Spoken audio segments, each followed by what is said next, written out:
নমস্কার। ফুলের ইতিহাস লিখেছেন কবি গুরু রবীন্দ্রনাথ ঠাকুর।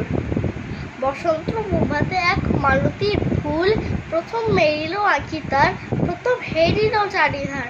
মধুকর গান গেয়ে বলে, মধু কই, মধু দাও দাও। খরসের হৃদয় ফেটে গিয়ে ফুল বলে, এই ল ল। বায়ুভাসী কহে কানে কানে, ফুলবালা পরিমল দাও। আনন্দে কাঁদিয়া কহে ফুল, যাহা আছে সব লয়ে যাও। তরুতলে চ্যুতবিন্দু মালতীর ফুল, মধিয়া আসিছে আঁখি তার, চাহিয়া দেখিল চারিধার। মধুকর কাছে এসে বলে, মধু কই, মধু চাই চাই। ধীরে ধীরে নিঃশ্বাস ফেলিয়া ফুল বলে, কিছু নাই নাই। ফুলবালা পরিমল দাও। বায়ুভাসী কহিতেছে কাছে, মলিন বদন ফিরাইয়া ফুল বলে, আর কি বা আছে। নমস্কার।